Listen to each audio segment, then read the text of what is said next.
What's up sa inyo mga kapito? Isang mapagpalang araw sa inyong lahat muli at welcome muli sa panibagong episode ng Uncle B Basketball Tutorials. Sa video ito mga kapito ay tatalakayin natin ang article number 10, Status of the Ball. Okay? So sa Status of the Ball tayo ng article number 10 ng OBRI, ng Official Basketball Rules Interpretation. Sa pamamagitan ng mga diagrams na ipapalabas natin, yan dito, yung basketball court na yan, maglalagay tayo dyan ng mga detalye para malaman natin at maintindihan natin ang sinasabi ng article number 10, Status of the Ball, sa ilalim ng OBRI. Okay mga kapito, so ready na ba kayo? Of course, alamin muna natin ang sinasabi sa statement ng article number 10, okay, Status of the Ball. So, tagalugin natin ang sinasabi ng statement na yan para entendido ng mga subscribers natin at mga followers natin dito sa ating channel. So, tagalugin natin. Sinasabi sa statement ng 10-1. Okay, 10-1 yan. So, sa ilalim ng article number 10, status of the ball, na kapag ang offensive player ay nasa act of shooting o kaya continuous movement, so act of shooting, continuous motion, at tumira ang player na yan, ibig sabihin, umatempt, no? Nag-attempt siya ng pagtira, ang status o sitwasyon ng bola sa ere ay live. Okay? At ang attempt o yung tira niya kapag pumasok ay counted.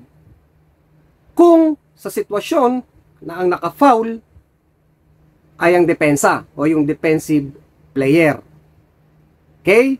So counted yun. Ganon din ang sitwasyon kapag nagkaroon ng tinatawag na technical foul doon sa tinatawag na bench. Okay? Sa bench o kaya doon sa defensive players na nasa loob ng basketball court, yung mga active defensive player.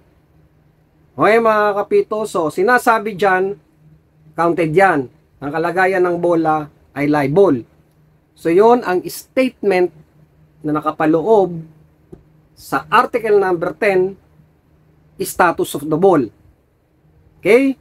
So mga kapito, ngayon, alamin natin ang dalawang example, okay, na mayroong mga interpretasyon dyan sa ilalim ng OBRI, ang article number 10, ibahagi natin dito sa pamamagitan ng paglalagay ng diagram.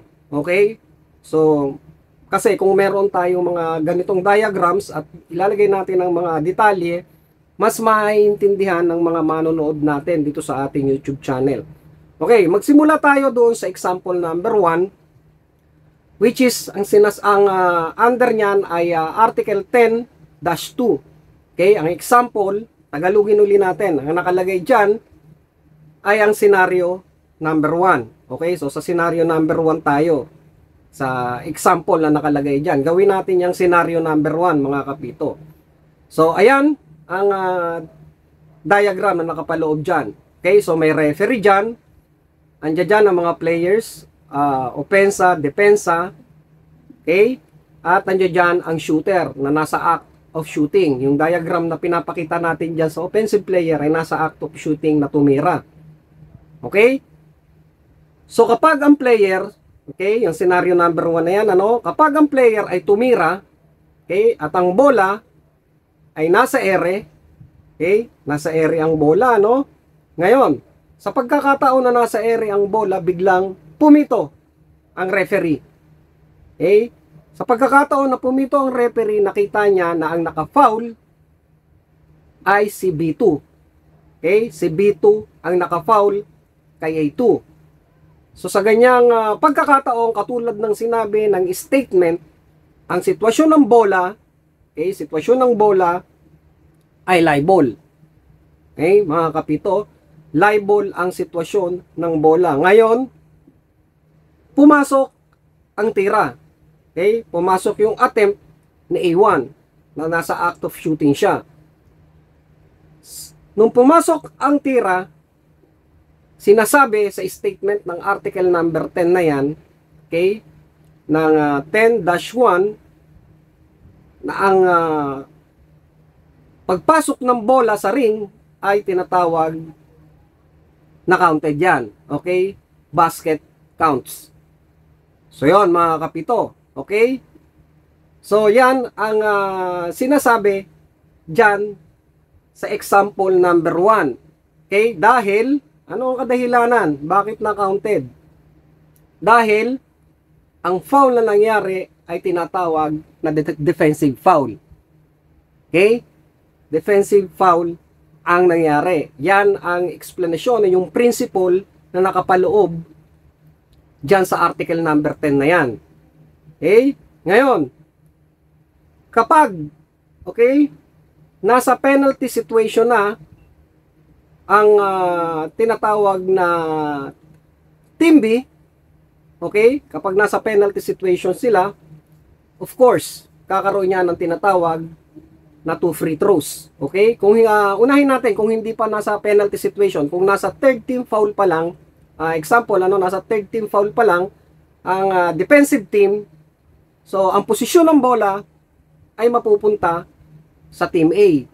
Okay? So double block yan. Talagang sa mga ganitong sitwasyon tinatawag yan na double block. Can you imagine? Na-count na yung tira and then ang bola ay mapupunta pa sa team A.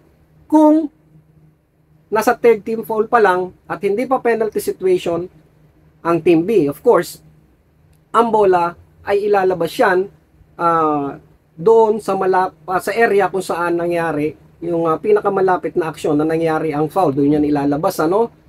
So, ganun yun, ka-critical, ganun yung kagrabe ang sitwasyon na yan, ang senaryo na yan. Ngayon, mga kapito, kung sa pagkakataon na nasa team foul penalty na ang tinatawag na team B, magkakaroon yan ng 2 free throws sa A2 kasi si A2 ang foul, hindi B2. Okay? Of course, sa pagkakataon na yan, meron niyang line up. So, yan ang scenario number 1. Okay? Which is example number 1 sa article number 10, status of the ball. Eh, mga kapito, so maliwanag yun. Ngayon, dumako naman tayo sa example number 2. Okay? Ng status of the ball sa OBRI, which is Article 10-3. Okay, so gagawin natin scenario number 2 dito sa diagram na to. Okay? So ayan, ang diagram na yan, ano?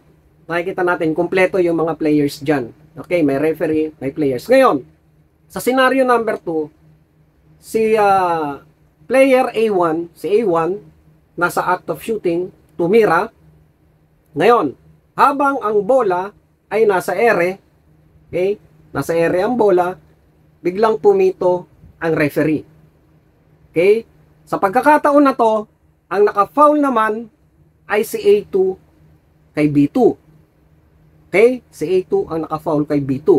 Ngayon, ang sitwasyon ng bola sa ere, kapag si A2 ang naka-foul kay B2, ay tinatawag na dead ball na yan. Okay? Magiging dead ball situation ang bola sa ere. Ngayon, pumasok ngayon ang tira. Okay? Ito ang senaryo na yan. Senaryo number 2. Pumasok ang tira. Sinasabi sa Article 10-3 na kapag pumasok ang tira na yon, ito po ay hindi makakounted. Okay? No count yan. Maliwanag na sinasabi yan ng rules and regulations ng article number 10. Okay? Bakit? Siyempre, of course, may dahilan yan, mga kapito. Alamin natin ang dahilan ng FIBA, no? Alamin natin ang dinadahilan ng article number 10. Dahil ito ay tinatawag na team control foul. Okay? O sinulat natin dyan, team ball control foul or team control foul.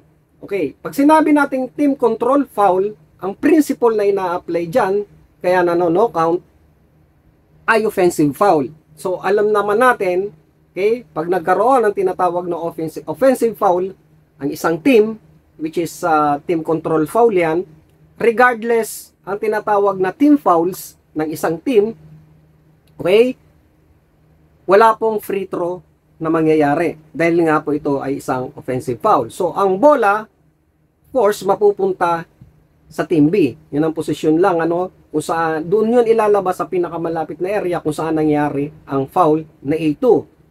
Okay? So, yun, ang scenario number 2 natin.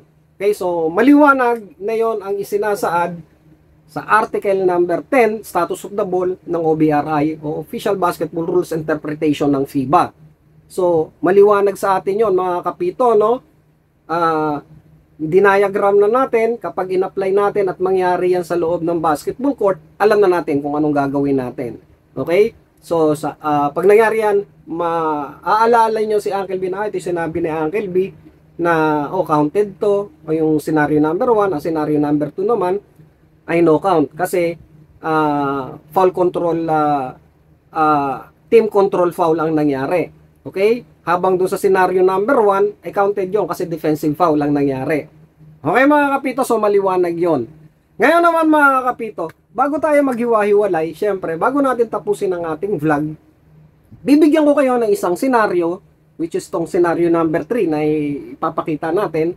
At i-comment down nyo dyan sa baba kung ano ang resumption nyo, kung ano magiging resumption nyo. Sa lahat ng mga followers natin, of course, sige, itry natin yung resumption nyo, sagutin nyo, and then sa susunod na vlog, ilalabas natin yung kasagutan. For a meantime, kapag napanood nyo to, yung scenario number 3, mag-comment kayo dyan sa baba. So, ibigay natin yung mga resumption natin. Kasi dyan naman tayo matututo kung ano yung tinatawag na magiging judgment ng isang referee sa scenario na to. So, ito yung scenario number 3, mga kapito. So, ayan, yung diagram. Same, ano pa rin yan. Nandiyan dyan yung mga players. May referee dyan. And then, okay, si A1, tumira. Take a shot. Okay? Habang ang bola ay nasa ere. Okay, nasa ere ang bola, ano? And then, pumasok ang tira. Paglabas ng bola sa net, biglang pumito ang referee. Okay, pumito si ref. Ang bola pasok na. Ngayon, sa pagkakataon na to, ang na-charge ng foul ay si B2 kay A2. Okay? So, na-foul si B2 kay A2. Ngayon, mga kapito, ang senaryo na yan, okay, ang unang-unang tanong na ilalabas natin ay kung ano ang resumption nyo, kanino mapupunta ang bola, kung ano ang mga judgment na maaaring mangyari. Okay? So, basta yan ang scenario number 3 natin. So, i-comment down nyo dyan sa baba kung anong magiging kasagutan nyo. At syempre, sa susunod na vlog, sasagutin natin yan. At malalaman natin kung tumama ba yung mga natin, haka-haka natin, o yung judgment natin sa scenario na yan. Okay mga kapito, so yun. At yan ang ating vlog ngayon, mga kapito. Syempre, bago tayo magtapos, shoutout muna. Gusto kong i-shoutout ang lahat ng mga kabaro nating referee. Okay?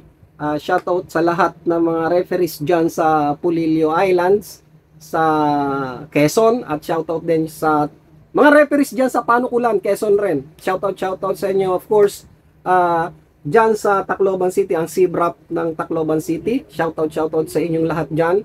At sa lahat din ng mga referees dyan sa SIRBA, San Ildefonso Basketball Referees Association, sa pangunguna yan ni Kapitan Ronelio Fajardo. Kap, shoutout sa iyo.